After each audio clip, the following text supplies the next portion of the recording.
সাকিব আল হাসান বিএনপিতে যোগ দিচ্ছেন।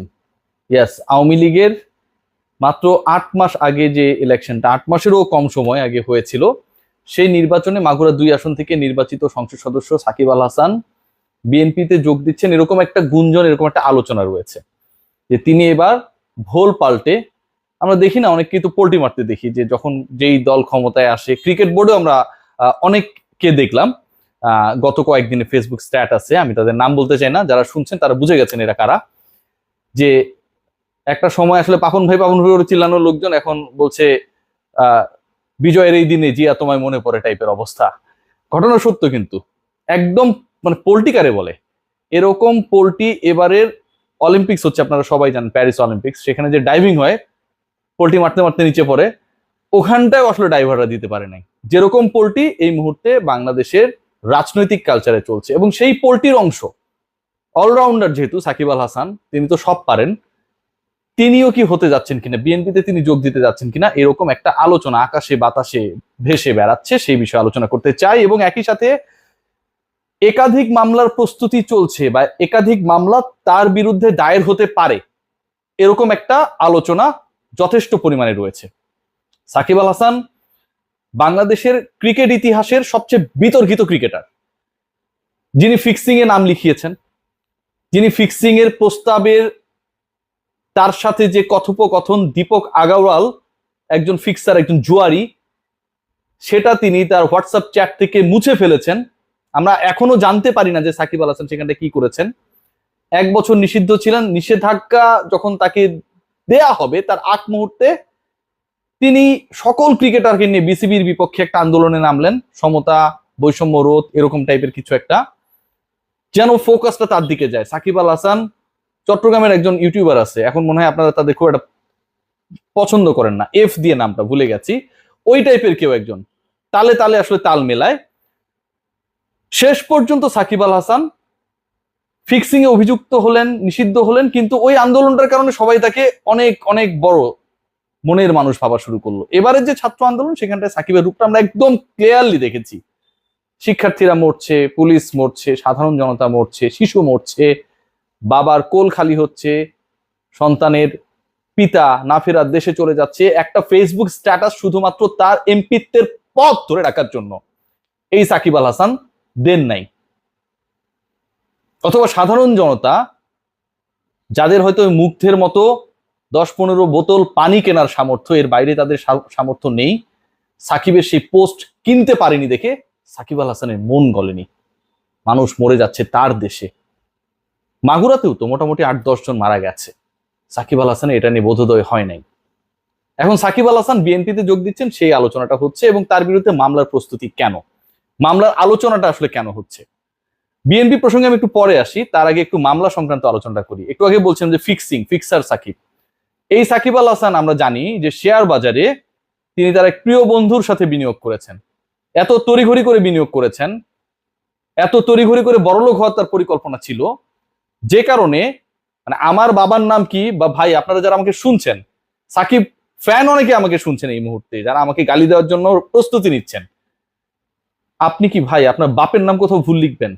সম্ভব? তিনি তার ওই যে বন্ধু, সেই বন্ধুর বাপের নাম নিজের বাপের নামে জায়গায় দিয়ে দিচ্ছেন সাকিব আল হাসান। সেটা তো এক ধরনের ধরা খাওয়া, এভাবে তিনি কট খেলেন। আতিফ আজম ভাই এই রিপোর্টটা করেছিল, আমাদের প্রিয় আতিফ ভাই। এবং শেয়ার বাজারে গিয়ে তিনি, অন্যরা তো সর্বশান্ত হয়ে যায়, স্টক এক্সচেঞ্জের সামনে সারা দিন তারা অপেক্ষা করে, যারা অন্য প্রফেশনে থাকে সারা দিন মোবাইলটা খুলে রাখে গুতাগুতি করে। সাকিবের বড়লোক হতে বা শেয়ার বাজার থেকে মুনাফা তুলে আনতে খুব বেশি বেগ পেতে হয়নি, কারণ তিনি ব্যাকডোরটা ভালোভাবেই নক করেছিলেন, সেটা একটা। সাকিব আল হাসান বিনা অনুমতিতে গোল্ডের ব্যবসায় নেমেছিলেন, you all know. এখানটাও Shakib Al Hasan বেঁচে গেছেন। এবং সাকিব আল হাসানকে একসময় দুর্নীতি দমন কমিশনের দূত বানানো হয়েছিল, এটা সবচেয়ে অবাক করা একটা ব্যাপার। আমরা বিসিবি নিয়ে অনেক বেশি আলোচনা করি, বাতাবি লেবু এইটাই অনেক কিছু, অনেক ধরনের সমালোচনা আমরা করি, ঠিক আছে। সাকিব আল হাসানকে এই যে দুদকের যে অ্যাম্বাসেডর বানানো হলো, একজন ফিক্সারকে, শাস্তিপ্রাপ্ত ফিক্সারকে, এটা কি কোনোভাবে ঠিক হয়েছিল? আশকারা দেওয়া হয়েছিল সাকিব আল হাসানকে, বছরের পর বছর ধরে আশকারা দেওয়া হয়েছিল, এবং তিনি এগুলো করেছিলেন পুলিশ খুনের সাজাপ্রাপ্ত আসামির সাথে। তিনি তার কমার্শিয়াল এন্ডোর্সমেন্ট করেছেন। আপনি জানবেন না আপনি কার সাথে লেনদেন করছেন? সো চিংড়ি ঘের সেখানটায় সাকিব আল হাসান যে শ্রমিকরা রয়েছে তাদেরকে তাদের পাওনাটা ঠিকভাবে বুঝিয়ে দেননি। মানব পাচারের সাথে তার প্রতিষ্ঠিত প্রতিষ্ঠান ফিয়েস্তা জড়িত ছিল। অনেক মামলা ভাই, অনেক মামলা, এবং প্রত্যেকটাই ভয়াবহ। সেগুলোর মোটামুটি একটা প্রিপারেশন প্রতিপক্ষরা কিংবা আইন শৃঙ্খলা রক্ষাকারী বাহিনী তারা যখন এসব প্রসেস শুরু করবে নেয়ার একটা অবস্থায় রয়েছে। দুর্নীতি দমন কমিশন নিশ্চয়ই এবার এই ব্যাপারগুলোতে তাকাবে। বিএনপিতে কি সাকিব যোগ দিচ্ছেন এই আলোচনা করব, তার আগে আরো একটা ইন্টারেস্টিং তথ্য দিই। আপনারা কয়েকদিন ধরেই টেলিভিশনে একটা বিজ্ঞাপন দেখতেন এবং এটা বিরক্ত হয়ে গেছেন, এ দেন না, এ দেন না, এ দেন না, দেন না, কি যেন এরকম কিছু একটা বলে সাকিব আল হাসান। এটা ইন্ডিয়া গিয়ে বিজ্ঞাপনটা করেছেন সাকিব আল হাসান। বিজ্ঞাপন দেখতে দেখতে আমরা অতিষ্ঠ হয়ে গেছি। এখন সাকিব আল হাসানকে আর আমরা পাই না।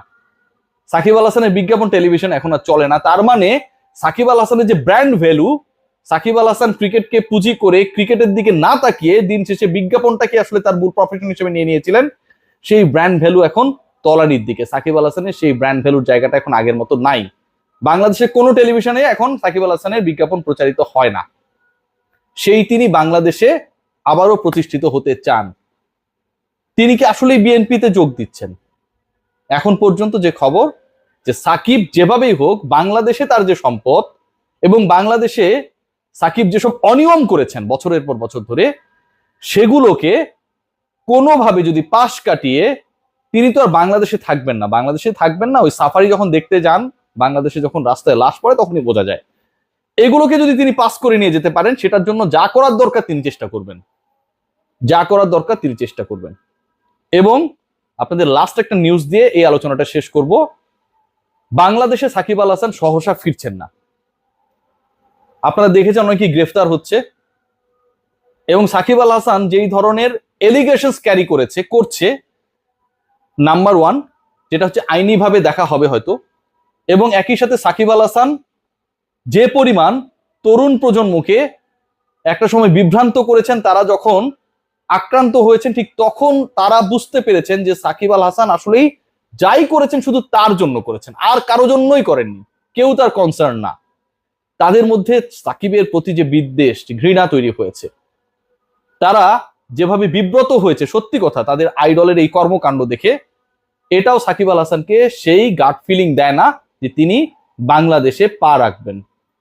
বাংলাদেশের যে পাকিস্তানের বিপক্ষে আপকামিং সিরিজ, সেখানটায় কিছুদিন আগেও আমরা শুনেছিলাম যে সাকিব আল হাসান খেলছেন, সাকিব আল হাসান এভেলেবেল, প্র্যাকটিস শুরু করবেন।